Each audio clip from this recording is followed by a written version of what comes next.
प्रदेश अध्यक्ष जी बहुत अच्छी बात कह रहे हैं कि अगर किसी को लगता है कि मेरे साथ अन्याय हुआ, आवेदन लीजिए। वैसे 25 लोगों के आवेदन लीजिए, लेकिन जैसे अब बिहार की गरीबी का ही आंकड़ा, तो जो मल्टी डायमेंशनल पॉवर्टी इंडेक्स जिसको कहते हैं बहुआयामी गरीबी का जो एक सूचकांक होता है, उसमें जितनी गरीबी दिखाई गई है कमोबेश इसमें वही है।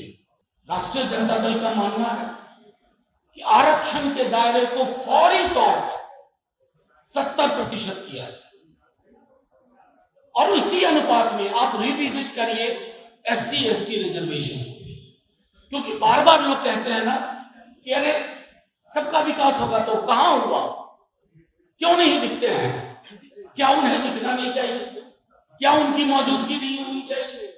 अगर उन्हें दिखना चाहिए, उनकी मौजूदगी होनी चाहिए, तो आपको इस दायरे को बढ़ाना होगा, क्योंकि इसमें अब कोई संवैधानिक आरक्षण भी नहीं है। जब इतना बड़ा दस्तावेज आया, जिस दस्तावेज में ये बताया जा रहा है कि सरकारी क्षेत्र में क्या हालात, गैर सरकारी यानी कि प्राइवेट संगठित क्षेत्र में अगर पिछड़ों, दलितों और अत्यंत पिछड़ों को कोई नौकरी मिल रही है, जिसे नौकरी नहीं कहेंगे आप, वो दिहाड़ी मजदूरी है, ये बढ़ा दिया, वो बढ़ा दिया। देश का गृह मंत्री अगर इस तरह से बोले तो फिर क्या अपेक्षा करते हैं? हमारे प्रदेश अध्यक्ष जी बहुत अच्छी बात कह रहे हैं कि अगर किसी को लगता है कि मेरे साथ अन्याय हुआ, आवेदन लीजिए। वैसे 25 लोगों के आवेदन लीजिए, लेकिन जैसे अब बिहार की गरीबी का ही आंकड़ा, तो जो मल्टी डायमेंशनल पॉवर्टी इंडेक्स जिसको कहते हैं बहुआयामी गरीबी का जो एक सूचकांक होता है, उसमें जितनी गरीबी दिखाई गई है कमोबेश इसमें वही है। 33.78 और 33.78 को राउंड अप करिएगा तो वो 34 होता है। तो आप लोगों के माध्यम से मैं इसलिए ये चीजें कह रहा था कि 3/4 से ज्यादा लोगों के बीच में गरीबी है, और वो लोग वैसे लोग हैं जिनके हिस्से में रोशनी है, और वो रोशनी आनी बहुत जरूरी है।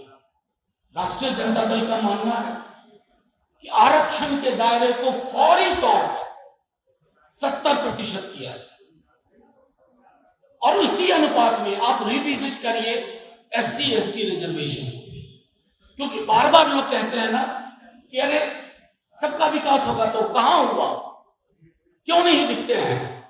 क्या उन्हें दिखना नहीं चाहिए? क्या उनकी मौजूदगी नहीं होनी चाहिए? अगर उन्हें दिखना चाहिए, उनकी मौजूदगी होनी चाहिए, तो आपको इस दायरे को बढ़ाना होगा, क्योंकि इसमें अब कोई संवैधानिक आरक्षण भी नहीं है।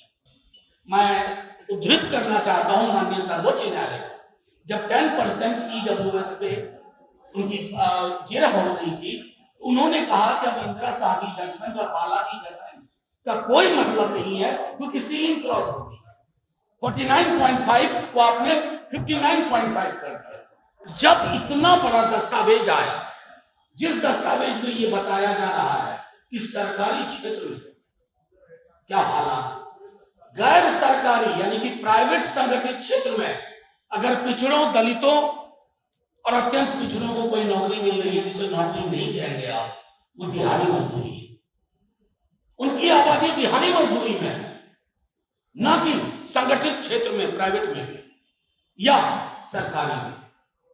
अगर किसी की दिलचस्पी देश को संविधान के अनुसार से चलाने के लिए यहां तक बदलाव की जरूरत है, तो मैं समझता हूं कि राष्ट्रीय जनता दल ने जो लालू जी के टाइम से शुरुआत की थी, आज वक्त आ गया है कि हम सामूहिक रूप से या अपनी ही सरकार से मांग करें और केंद्र की सरकार को कहें कि आरक्षण का दायरा बढ़ाए, इसे प्राइवेट सेक्टर में भी ले जाए, क्योंकि प्राइवेट सेक्टर एक छद्म चीज है, जिसको सरकार से जमीन उपलब्ध हो, टैक्स हॉलीडेज हो, टैक्स में एग्जेम्पशन हो, कई और तरह की रियायत हो, उसको पूरी तरह आप प्राइवेट नहीं कर सकते। और अगर इन चीजों के ढांचे के आधार पर मैं समझता हूं कि प्रधानमंत्री जी अपना पूर्वाग्रह त्याग दें, जातिगत जनगणना की मांग करना, उसके आधार पर आरक्षण बढ़ाने की वकालत करना, यह जातिवाद नहीं है। इसको रोकने की कोशिश करना भयंकर घोर जातिवादी राजनीति। तो प्रधानमंत्री जी फैसला आपको लेना, आपकी पार्टी को लेना है। घोर जातिवादी चरित्र की राजनीति करनी है या समावेशी चरित्र की राजनीति करनी है, जिसमें आपके विकास के लक्ष्य में हर व्यक्ति, हर समूह दिखे, जो आज तक मैं समझता हूं कि दिख नहीं रहा। कई तरह के मिथक भी टूटे हैं।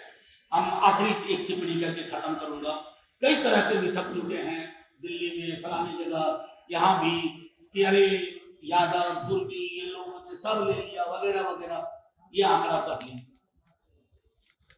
ये कलई खोल दे रहा है।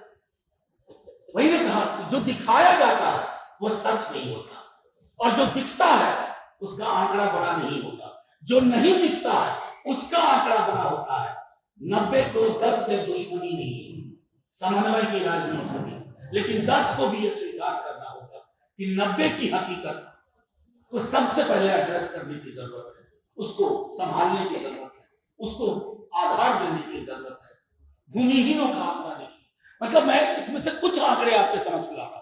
ये डॉक्यूमेंट हमको लगता है संभवतः कल तक उपलब्ध हो जाएगा पब्लिक डोमेन में। ये हर व्यक्ति पढ़े, हर पार्टी पढ़े पढ़े और अपने समाज की बनावट और बुनावट उस हिसाब से तय करे, अन्यथा इतिहास आपको गुनहगार समझेगा, माफ नहीं करेगा। शुक्रिया।